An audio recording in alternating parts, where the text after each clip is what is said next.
Hello ladies and gentlemen, I am Screen Scene Guru. Today I'll be discussing some movie topics and some channel updates, so be sure to stay tuned with all the good news.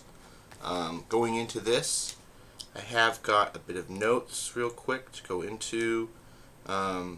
Peter Savarin and James Gunn have signed their contracts to be renewed until 2028 with Warner Brothers. Very interesting news given that Warner Brothers is going through a transition period of being sold to Netflix. Ross Coulthart and Louis Elizondo talk about the steps to take for disclosure. Very interesting topic given that Steven Spielberg just released his first trailer for Disclosure Day coming out in 2026. Really interesting stuff, guys. If you haven't seen that already, highly recommend you check it out. The Boys final season of The Boys trailer dropped for CCXP, Brazilian Comic Con. We also got to see School Spirits is doing a season 3 for Paramount, as well as we got Paradise season 2 coming next year, beginning of the year. We've got Fallout season 2, which just had its red carpet premiere. It's doing really well. They're saying 100% in Rotten Tomatoes, which is pretty much what the first season got when it was released. Marvel's Wonder Man released a trailer, getting us ready for next year. So, for people who read the comic, Wonder Man is coming. We've got Daredevil Born Again Season 2 confirmed. And, of course, Percy Jackson Season 2, which is already premiered on Disney+. I did not know that it already premiered, but I was looking through the streaming service, and it's already out, which is very fascinating. Yeah. Okay, so going back to our main topic, The Handmaid's Tale, The Testaments was first look teaser at Brazilian Comic Con as well. It's interesting. I'm not sure what a network this show is going to come out on because Handmaid's Tale was a Hulu thing. So maybe The Testaments will be on Hulu. I'm not sure. Going on from there, we've got Avatar: The Last Airbender Season 2. That's why I got the hat. I'm really excited about it. We got our first look at Toph, which is going to be awesome. As well as Disney allows 200 plus characters to be used for Sora AI. Very interesting stuff going on here, guys. I know a lot of people are concerned about where this is going to go. And they agree that there wouldn't be adult themes in this Sora AI. But I've been seeing on TikTok there's crazy AI being done. So I don't know what you guys think about this. Street Fighter had its first teaser at the PlayStation Game Awards. And they showed off the full cast of Street Fighter. Cody Rhodes, Roman Reigns, Jason Momoa. And now the official trailer is online now. You guys can check it out. I really liked it. Tomb Raider announced 2 games. They're going to be remastering a game from 1996, The Search for Atlantis. And then in 2027, there's going to be a full new Tomb Raider game, never before played. Really awesome stuff here. We got Star Wars announcement for the PlayStation Game Awards. They're making The Fate of the Old Republic. This is going to be the 3rd PC mobile online game for the Old Republic, which is really cool. They're finishing off the storyline for it. I'm really excited about this. You know, this specific time in the Star Wars lore. Really cool to dive into it. They didn't do too well in the Old Republic comic books. They basically admitted that no one bought them, which was their big marketing campaign. They were going to make a comic book line and they were going to spin off and do TV shows and movies. Well, no one bought the comics, so they're kind of at a bust. And now they're going back to the games and doing things to the games, which is good. They did announce a what was it? I believe a pod racing game as well was announced, which is really cool.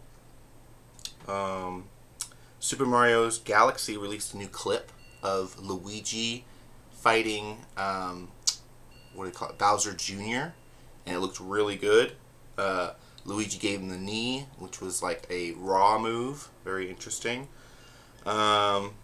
Jeff Garca, the voice of Sheen, on Jimmy Neutron. Unfortunately passed away recently. R.I.P. him. Big influence on my childhood because I did very much like Jimmy Neutron, and of course Planet of Sheen. I didn't think it was that great. Kind of wondered why they did a spin-off of this, but I did like it very much. True Detective, real quick, season 5 I believe they're on.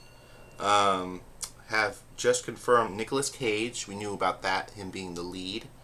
But now Antonio Banderas has been confirmed as the sequel lead. This is dropping from Jeff Schneider on the Hot Mic Guys. Shout out to his channel. Be sure to subscribe to him. He's a great guy. So yeah, like I said, Disney Sora is planning on doing this big AI merger. Not a lot of people happy with it. Going on from there, John Krasinski is planning on writing a 4th installment to The Quiet Place. He's talking about putting himself in it again. So this is similar to Quiet Place Part 2, which was a prequel kind of sequel to Part 1, where Josh Krasinski was in it. Interesting that they're going to do a 4th one, because they did do Part 1 and 2, and then they did Quiet Place Day 1, which I was hyped about. I watched it on Paramount Plus. There's a reaction to it on the channel you guys can check out. But I didn't think Quiet Place Day 1 lived up to the hype. I thought it was a bit confusing, given that, you know, this is supposed to be the day 1 of the invasion, and we didn't get much setup for it. It was just the same story from Part 1 and 2. Hijack on Apple TV Plus gets a Season 2 with Idris Elba. Now instead of hijacking a plane, they're hijacking a train, which is very exciting news. The Batman Part 2, there's rumors that Plan B Studio and Brad Pitt are working together to be part of the film. That would be very interesting after F1. I've recently watched it, and I thought it was great. So for him to be coming back into the industry as a villain, potentially, in the Batman film would be a really cool move. We got our first look at hbomax shows in 2026. A little sizzle reel of a bit of everything. We got The Pit, Season 2 confirmed. We got House of Dragons, Season 3. We've got... what was the next thing? Let's see. Oh, it was Night of the Seven Kingdoms as well coming out. Industry is having another season, so that's really cool. And then Euphoria Season 3. Really big announcement from there. Update rumors about Scarlett Johansson playing Glydia Dent, or Glalda Dent. Basically Harvey Dent's wife in the franchise. It's very interesting that they want to go back to Harvey Dent and the other characters in Gotham. They're also speculating that she could have something to do with the Court of Owls, which is really cool. Her and Brad Pitt's character. They're rumoring that... Hey, how's it going? Oh, it's alright. Alright, we're back, people. Alright, let's start off with our movie notes. We got the second film to focus on the families of Gotham villains.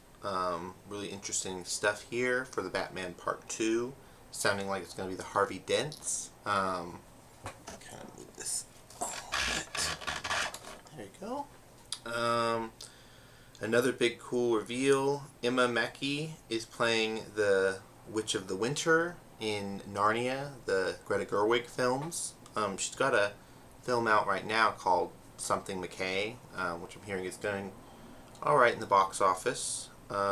J.J. Abrams is rumored to be doing a new Ghost Rider adaptation, live action, with Ryan Gosling and Jenna Ortega. This is just a rumor right now. We don't know exactly when this is slated to happen and come out, but this is going to be the MCU, hopefully, not a adjacent film like the Hulk or something else.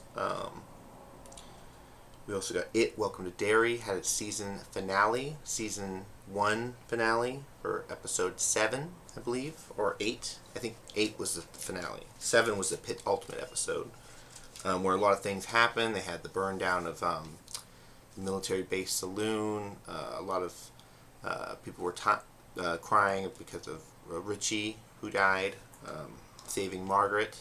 But it's become the 3rd highest streamed series on the service, hbomax. So that's really cool. The first highest streamed television show was House of Dragon, of course, season 1.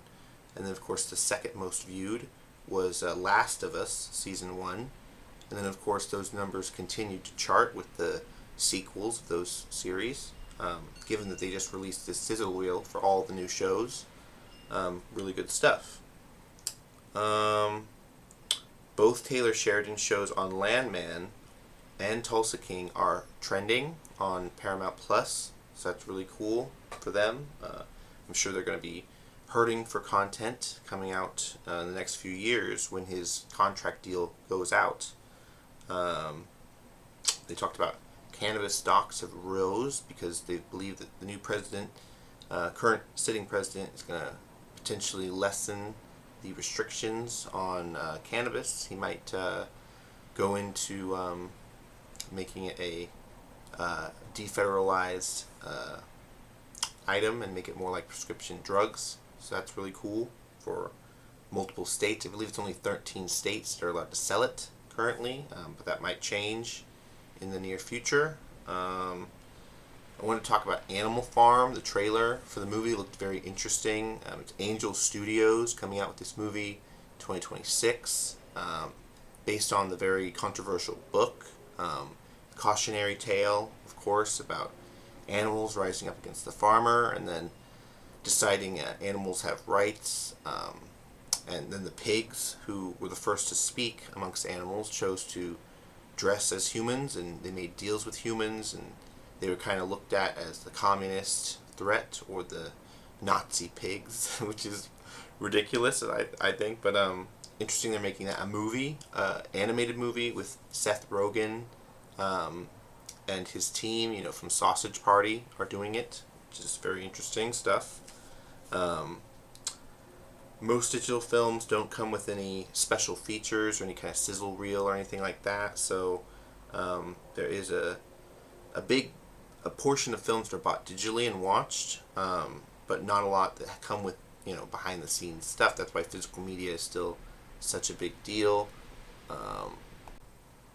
I was recently at my local Walmart just a few days ago and checking out their new restocked catalog, and I noticed that they had The Long Walk.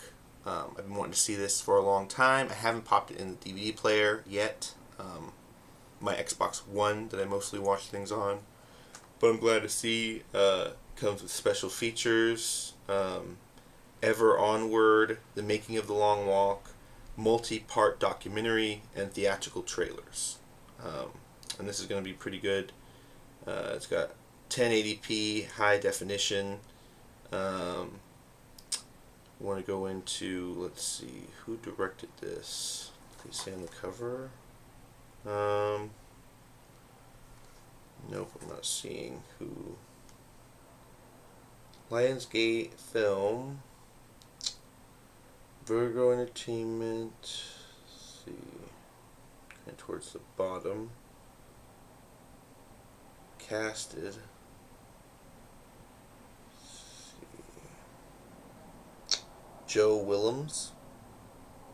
Yeah, Willems.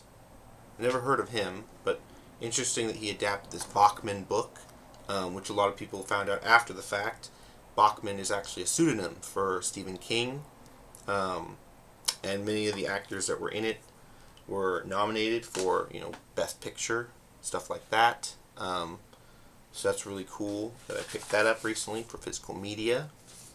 But like I said, itwelcometoderry had its series finale, and it had some very revealing things. I want to give a shout out to Grace at Beyond the Movie Theater, or Beyond the Screen, I believe her channel is, where she did a big breakdown of it, Welcome to Derry, and of course the timeline changes now because they explained that they had 5 different feeding cycles to pick from in the series, and it has been renewed for season 2, I do believe. But from 1908 to 1935, 1962, to where the series 1 began in 1989. And then, of course, we know about the events of the first 2 movies, which were both in 1989, and then, or I believe the first one was in, yeah, the 80s, somewhere around there, and then 2016. So very interesting stuff. So I guess itwelcometoderry took place like in the 60s and led up to the 80s. But yeah, really cool stuff. Talk about a Beverly cameo at the end of the show, which was not expected. Beverly is the main character of the book It, of course, if you read the book.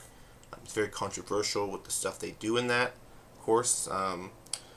But really cool to see they go into the backstory of Juniper Hill, the mental asylum in Derry, where they send people if they claim to have seen the clown.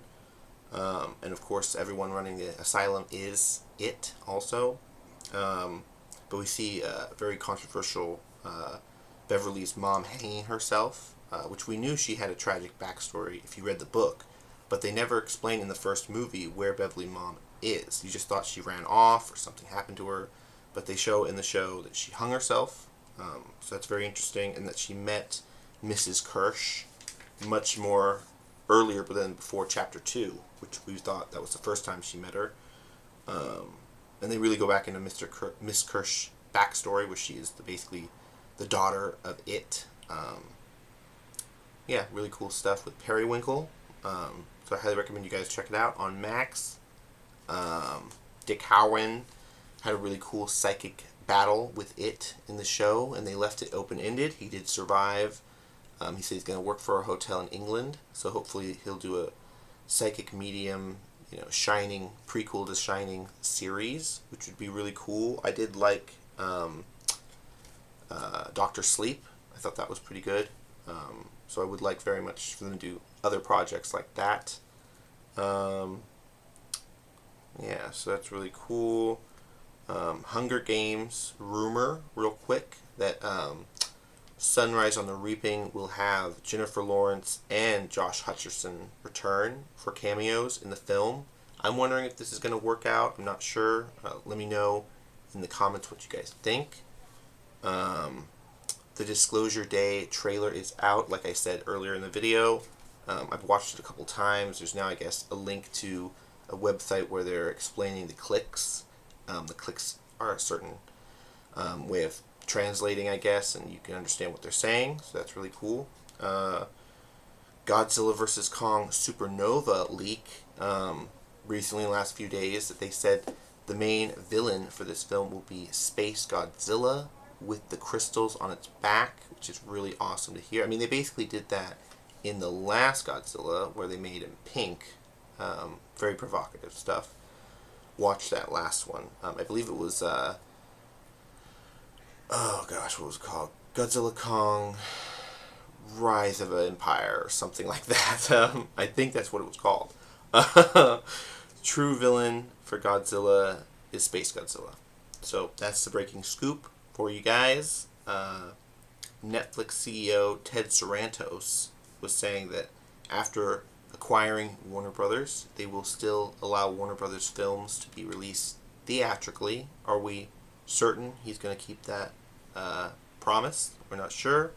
We're going to have to look into it next year, which is going to be very interesting. Stuff coming out 2026.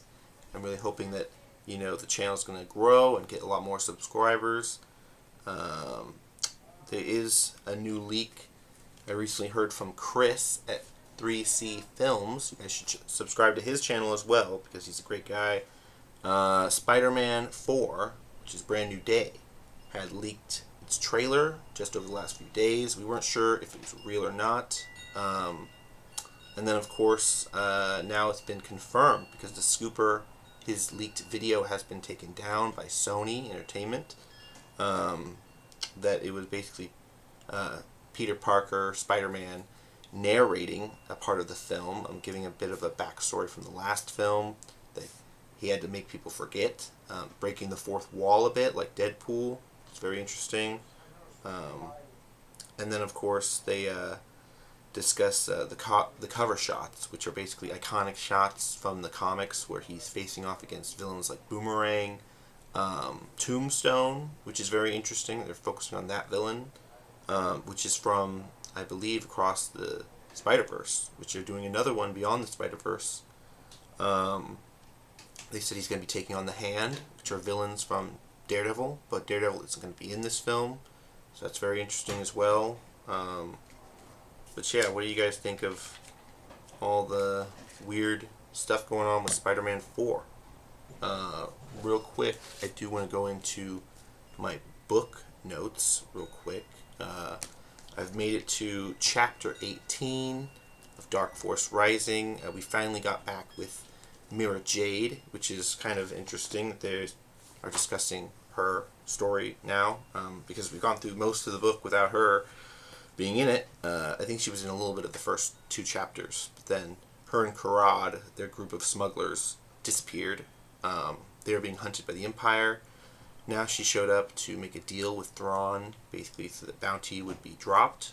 And Thrawn was like, oh, the bounty will be dropped when you bring me Leia Organa Solo, and her children. She's still preggers with her twins, and they're still on the Nagori homeworld, but they think they're on Alderaan because the Millennium Falcon is on Alderaan, and they've captured it as well. So right now, Han and Lando are traveling back to try to get their ship, and then of course they're going to be captured, I suppose, by the Imperial blockade they have going on. Very interesting to see that in the books, there's just a lot more detail. Like I'm on page 261, which is chapter 18 of this book. A lot more detail in the Corellians, different species that were part of the rebellion. They were with Mon Mothma during the early years of the fighting against the Empire, but then of course they broke off, and there was a senator that I guess Han Solo knew as a boy growing up, that he faked his death to get away from the, I guess, politics of Mon Mothma's group and the Empire, but he continued his raids on Imperial forces. They gathered more dreadnoughts, and they have like 3 or 4 dreadnoughts, which are big, attack vessels, so they can take on the Imperial fleet whenever they want. They were at Nukov, which was interesting, a new trading post, after the battle of, the second Death Star explosion. And they basically talk about how Karad, this, pirate that Mara Jade works with, is, he knows a contact at a saloon, at a spaceport, who has seen the Dark Fleet. Now this is supposed to be like a bunch of ships after the Battle of Yavin, because that was episode 4, A New Hope, Battle of Yavin, after the Battle of the Second Death Star, which you see a little bit more of that in Battlefront 2, Star Wars Battlefront 2, which I'm playing right now. There was a whole fleet of ships that had to warp out of hyperspace, evacuating. They didn't have proper coordinates to punch in. They just hyperspaced basically nowhere, and some of the ships weren't manned. So they lost a big fleet, and now I guess Karad and his pirates came across it a few years ago. They remembered the coordinates of where it was, and now they're willing to sell it to either the Alliance or Thrawn, which is where we're at in the book. And it sounds like it's really cool. Potential for a movie script. Yes, Jon Favreau, Dave Filoni, give me a call. I'm sure they're reading the books as well, but really cool stuff going on with the Chimera. It had a bunch of archaeological stuff on it and holograms. They gave Mara Jade a test where he made her pick out the dress that she wore at the Imperial Ball to confirm he knew who she was. So weird stuff was going on, but the fact that Thrawn's doing stuff, I hope he's going to come back in Ahsoka Season 2. Sounds like there's a lot more weird space stuff going on for that, but yeah, what do you guys think of the video? Be sure to leave a like, subscribe, check out the Supergirl trailer that's out. I wanted to talk about that as well, but there's not really much to say besides I liked it. I like the Guardians' feel about it. People that don't, too bad. That's basically how I feel. But catch you in my next video. Have a good one, and see you then. Bye-bye.